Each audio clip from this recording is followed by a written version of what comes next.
Berikut ini.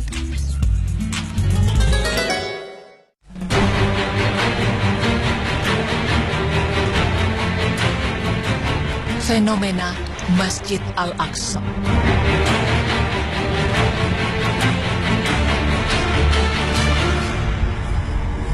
Masjid Al-Aqsa.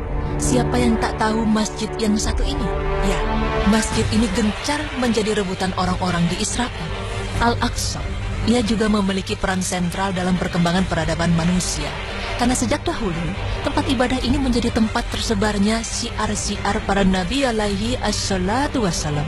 Ia berada di kota Yerusalem, sebuah kota yang menjadi saksi akan begitu banyaknya nabi yang Allah utus untuk berdakwah di sana. Sebuah kota yang menyediakan air yang diminum oleh para utusan Allah.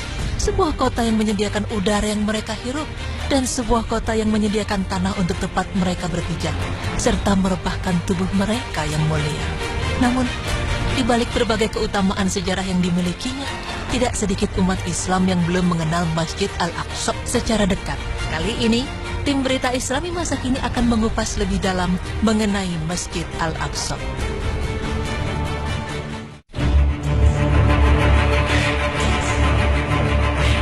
Sebelum jauh mengenal tentang Masjid Al-Aqsa, hal pertama yang hendaknya kita ketahui adalah nama-nama sebutan untuk Masjid Al-Aqsa.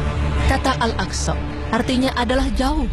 Disebut jauh karena letaknya yang jauh dari Masjidil Haram atau masjid pertama di muka bumi. Allah Subhanahu wa Ta'ala menyebut Al-Aqsa dalam firman-Nya yang artinya, Maha suci Allah yang telah memperjalankan hambanya pada suatu malam dari Al-Masjidil Haram ke Al-Masjidil Aqsa yang telah kami berkahi sekelilingnya agar kami perlihatkan kepadanya sebagian dari tanda-tanda kebesaran kami.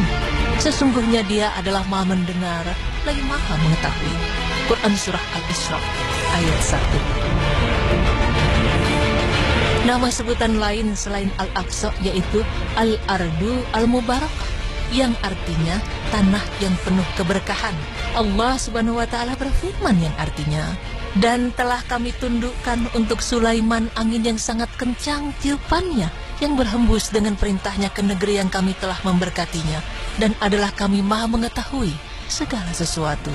Quran Surah Al-Anbiya ayat 81. Mengapa dikatakan penuh keberkahan?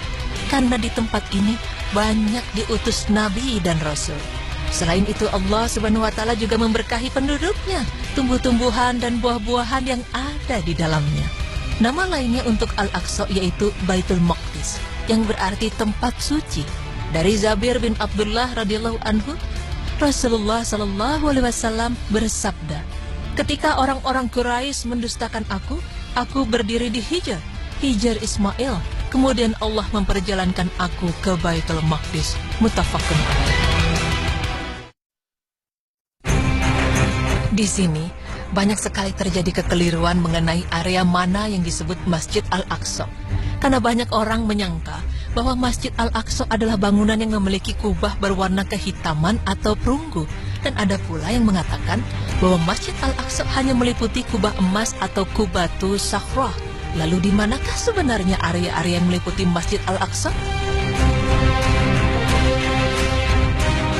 Pemirsa, pada dasarnya, kawasan-kawasan resmi Masjid Al-Aqsa Al-Mubarak meliputi seluruh area suci yang dikelilingi oleh dinding-dindingnya. Sehingga area Masjid Al-Aqsa bukan hanya sebatas pada kawasan yang saat ini disebut sebagai Kubat As-Sakhrah, melainkan seluruh area yang dipagari atau dikelilingi tembok, di mana di dalamnya terdapat Kubatu Sakhrah, Al-Jami Al-Qibli atau inti dari Masjid Al-Aqsa, dan Musola Al-Marwani. Itulah seluruh bagian yang disebut Al-Aqsa.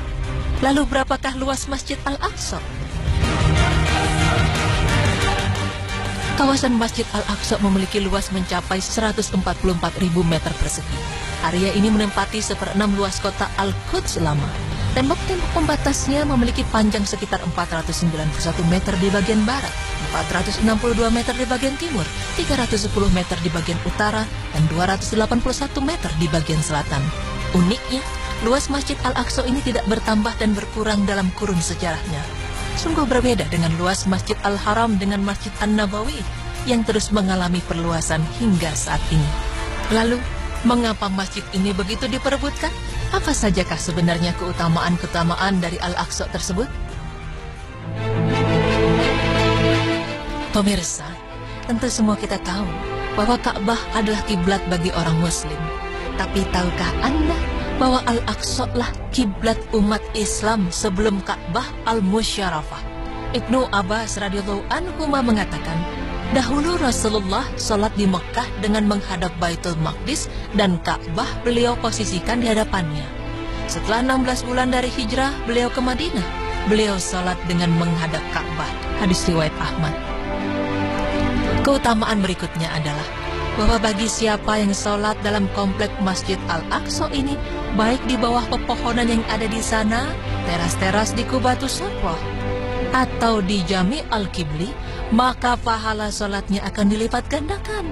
Hal ini sebagaimana sabda Nabi Muhammad SAW dari Abi Dzar radhiyallahu anhu, beliau mengatakan, satu sholat di masjidku lebih utama dari 4 sholat di Masjid Al-Aqsa. Dan Masjid Al-Aqsa adalah tempat sholat yang baik. Dan hampir tiba suatu masa di mana seseorang memiliki tanah seukuran tali kekang kudanya. Dari tempat itu terlihat Baitul Maqdis. Hal itu lebih baik baginya dari dunia seluruhnya. Atau beliau mengatakan lebih baik dari dunia dan segala yang ada di dalamnya. Hadis riwayat Hakim dan disahihkan oleh Az-Zahabi.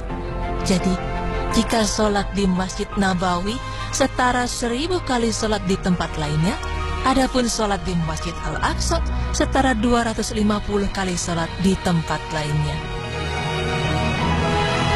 Keutamaan lainnya adalah Masjid Al-Aqsa merupakan tempat Isra Nabi Muhammad SAW.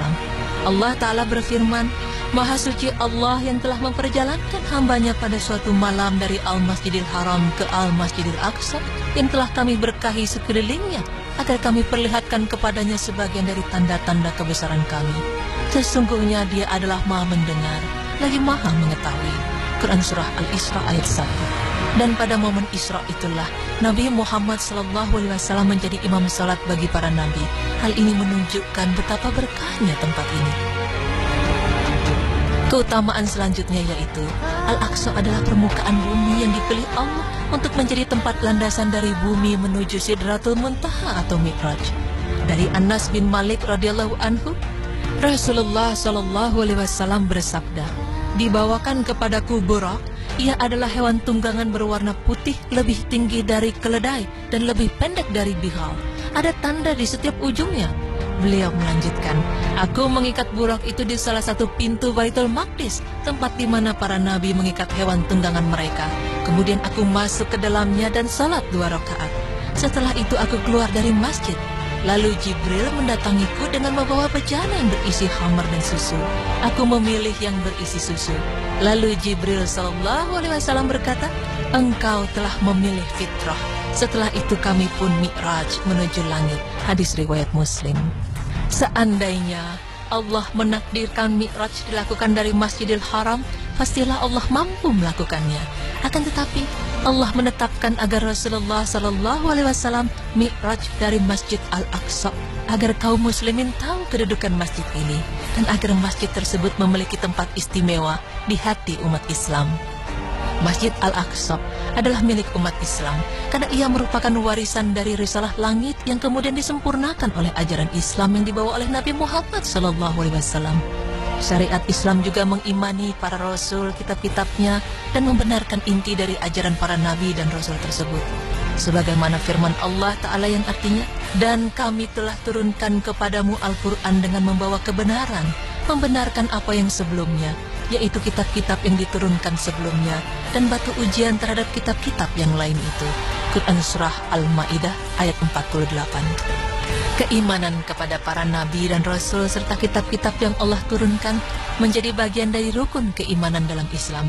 Adapun umat-umat yang mengklaim mengikuti ajaran nabi-nabi terdahulu, maka klaim tersebut adalah suatu kebohongan karena realisasinya jauh dari yang semestinya.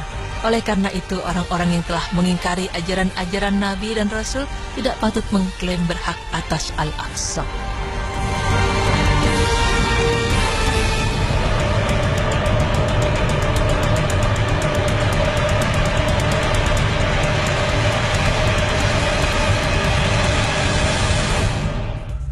Oke, ada 3 masjid yang kita mendapatkan pahala lebih ketika kita melakukan sholat di sana. Jadi Pertama di Masjidil Haram 100.000, saya pernah tahu.